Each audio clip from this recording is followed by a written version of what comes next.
Hello दोस्तों, नमस्कार। स्वागत है आप लोगों का आपके अपने चैनल मैथ से जीत में। तो दोस्तों, आज आप लोगों को बताने वाले हैं द्विघात समीकरण। द्विघात समीकरण पहले आप लोगों को हम बता चुके हैं, लेकिन इसमें मैंने सोचा कि कुछ और सारा क्वेश्चन इसमें है। अगर वो आप लोगों को अगर हम समझा देते हैं क्वेश्चन को सोल्व करके, तो आप लोग आसानी से हल कर सकते हैं और द्विघात समीकरण का चैप्टर जो है आप लोग ख़त्म कर सकते हैं। तो देखिए यहाँ पे क्वेश्चन जो है, यहाँ पे थोड़ा सा क्वेश्चन आप लोगों को 2 4 5 बता देते हैं यहाँ पे। तो सबसे पहले यहाँ हम देख रहे हैं कि एक यह क्वेश्चन है, यदि समीकरण 9x² माइनस kx प्लस 81 के मूल बराबर हो तो कह रहा है कि k का वैल्यू क्या होगा। तो k का वैल्यू ज्ञात करने के लिए हम जानते हैं कि ax² plus bx plus c equal to 0 होता है और d इक्वल टू होता है b² माइनस 4ac होता है। तो सबसे पहले आइए हम यहाँ पे सोल्व करते हैं क्वेश्चन को। देखिए यहाँ पे हमारा समीकरण क्या दिया हुआ है। समीकरण दिया हुआ है 9x² माइनस kx प्लस दिया हुआ है 81।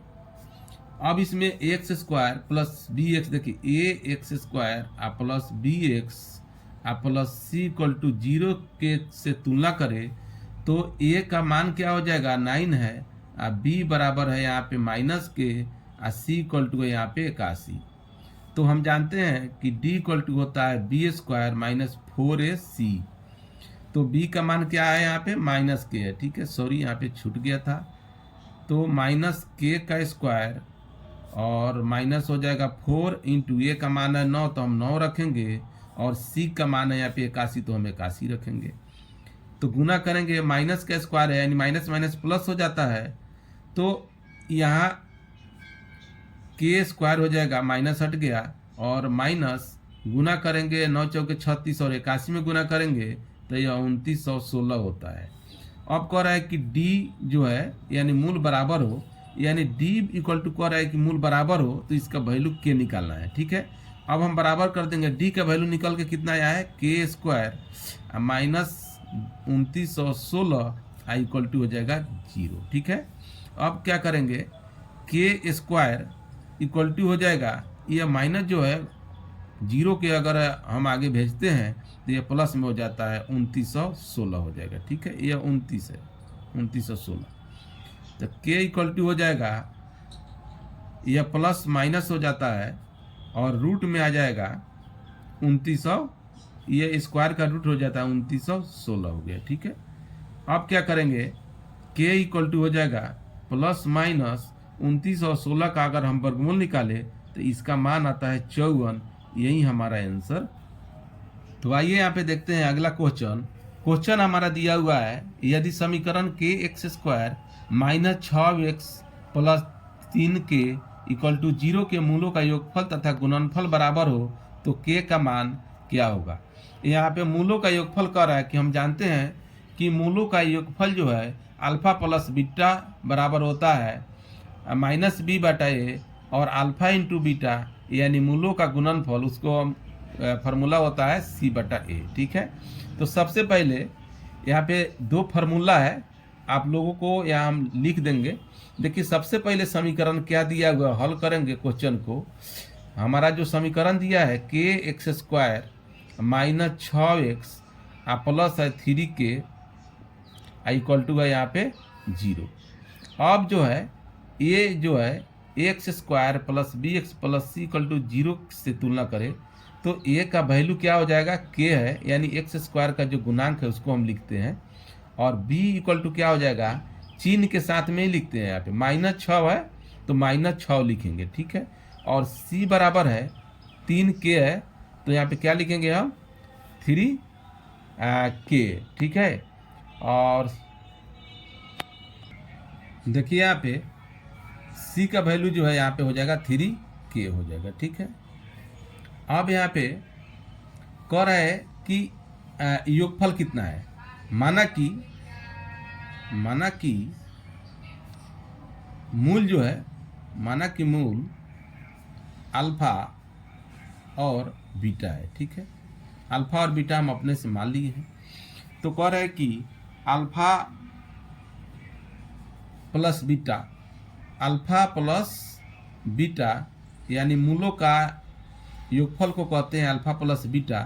तो यह क्या होता है माइनस बी बटा ए। तो देखिए माइनस यहाँ पे माइनस बी अब बाटा होता है ए का मान कितना है के है, तो माइनस माइनस प्लस हो जाएगा 6 बटा के हो गया। अब कह रहा है कि गुणनफल क्या है, तो अल्फा इंटू बीटा, मतलब अल्फा इंटू बीटा को मूलों का गुणनफल कहते हैं। तो यह होता है सी बटा ए, यह फॉर्मूला है, आप लोग लिख सकते हैं, ठीक है। सी बटा ए होता है, तो वैल्यू क्या रखेंगे, सी का मान कितना है 3k है और ए का मान है यहाँ पे के है, ठीक है। तो के से के हम कैंसिल कर देंगे तो क्या बच जाएगा, यहाँ पे 3 बच जा रहा है। तो कह रहा है कि योगफल और गुणनफल दोनों बराबर हो, तो हम दोनों को क्या करेंगे, यहाँ पे हम बराबर करेंगे, ठीक है।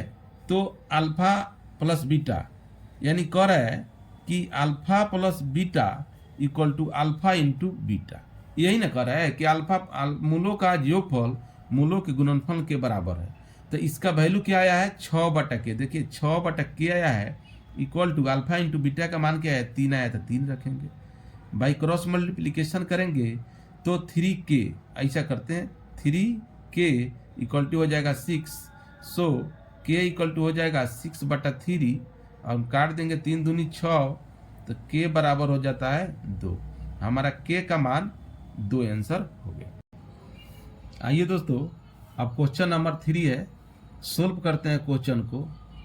क्वेश्चन दिया है यदि समीकरण 2x square minus 8x plus के इक्वल टू 0 के मूल बराबर हो, मूल जब भी पूछे बराबर हो तो d बराबर 0, यानी d बराबर 0 कह रहा है, ठीक है। तो अब समीकरण जो दिया है लिख लीजिए, एकदम इजी क्वेश्चन है और बहुत ही बढ़िया क्वेश्चन है। यह जो दिया है हम लिख देते हैं समीकरण, a का मान क्या हो जाएगा 2 है और b इक्वल टू है -8 और c बराबर है यहाँ पे k है। अब d बराबर 0 कर रहा है तो d का मान निकालिए, d इक्वल टू होता है b स्क्वायर माइनस 4ac होता है, तो b का मान कितना है -8k स्क्वायर और -4 गुना a का मान कितना है 2 है, 2 रखेंगे 2 और c का मान कितना है k है तो k रखेंगे, माइनस माइनस प्लस क्योंकि स्क्वायर है तो 8 टाइम 64 हो जाएगा, अब -4 दूना 8 के है तो यहाँ पे लिखेंगे 8 के, ठीक है। अब कह रहा है कि d इक्वल टू 0, क्या कर रहा है मूल बराबर है मैंने d बराबर 0, तो d का मान कितना है 64 और माइनस है 8 के इक्वल टू हो जाएगा 0, तो 64 बराबर हो जाएगा 8 के, क्योंकि 0 के आगे हम भेज दिए तो प्लस में हो जाता है, तो यह लिख सकते हैं 8 के इक्वल टू हो जाएगा 64, इसलिए k बराबर हो जाएगा 64 बटा 8, 8 से काट देंगे 8 टाइम 64, तो यहाँ लिख देते हैं k इक्वल टू हो जाएगा 8, हमारा आंसर हो गया। दोस्तों अगला क्वेश्चन जो है कह रहा है कि समीकरण 3 minus 7x plus 6x square equal to 0 के मूलों का गुणनफल क्या होगा। अब मूलों का गुणनफल कह रहा है तो हम जानते हैं कि अल्फा इंटू बीटा कह रहा है, अल्फा इंटू बीटा को मूलों का गुणनफल कहते हैं। तो सोल्व करेंगे क्वेश्चन को, हमारा समीकरण दिया है 3 minus 7x plus 6x square equal to है 0। अब यहाँ क्या कर रहा है, इस क्वेश्चन को थोड़ा सा उलट पलट करके लिख दिया है, तो पहले हम ax square plus bx plus c के टर्म बनाएंगे। तो देखिए एक 6x स्क्वायर हम पहले लिखेंगे, यहाँ पे 6x स्क्वायर, अब माइनस लिखेंगे 7x, अब प्लस में 3 है तो 3 लिखेंगे, अब समीकरण हमारा सही हो गया, ठीक है। अब लिखेंगे a बराबर 6, अब b इक्वल टू हो जाएगा -7 और c बराबर हो गया यहाँ पे 3।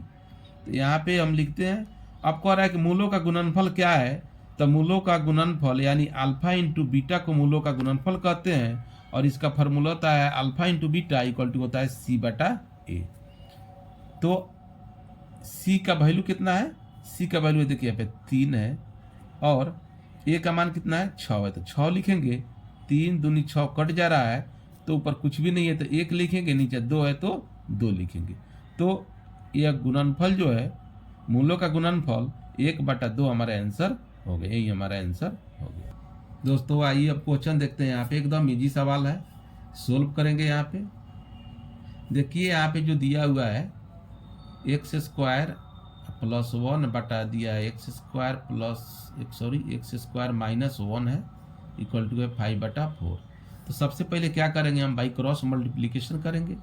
देखिए यहाँ पे यह दिया हुआ है 5 और एक्स स्क्वायर माइनस 1, एक बार ब्रैकेट में लिख लीजिए, और 4 फिर ब्रैकेट में लिख दीजिए एक्स स्क्वायर प्लस 1। तो गुना करेंगे हम 5x स्क्वायर, यह 5 दिया है तो ब्रैकेट में जो भी रहता है हमारा उसको हम गुना करते हैं। ठीक है, देखिए तो 5 से एक्स स्क्वायर में गुना करेंगे तो 5x स्क्वायर, माइनस 5 से 1 में गुना करेंगे तो 5 हो गया, और 4 से एक्स स्क्वायर में गुना करेंगे तो 4x स्क्वायर, 4 से फिर 1 में करेंगे तो प्लस 4 हो गया, क्योंकि यहाँ प्लस है तो प्लस प्लस प्लस हो गया।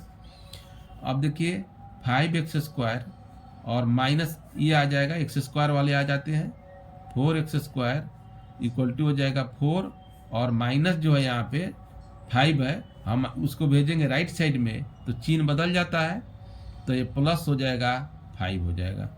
तो इसमें से हम घटा देंगे तो क्या बच जाएगा, 5x स्क्वायर में से 4x स्क्वायर घटेंगे तो यानी 1x स्क्वायर, 1 नहीं लिखा जाता है तो सिर्फ लिखेंगे एक्स स्क्वायर इक्वल टू हो जाएगा 9। तो x इक्वल टू क्या हो जाएगा, ये प्लस माइनस, और यह जो होता है स्क्वायर इधर आकर के रूट हो गया और 9 इसके अंदर आ गया, तो x बराबर हो जाएगा प्लस माइनस 9 का वर्गमूल निकालेंगे तो 3 हो गया। यही हमारा आंसर हो गया। दोस्तों आज के इस वीडियो में बस इतना ही, और आप लोग मेरे चैनल को लाइक सब्सक्राइब और कमेंट जरूर कीजिएगा, क्योंकि अगला करे आप लोग के मोबाइल पर नोटिफिकेशन जल्द से जल्द मिल सके। तो दोस्तों आज की वीडियो में बस इतना रहेगा। नमस्कार, जय हिंद।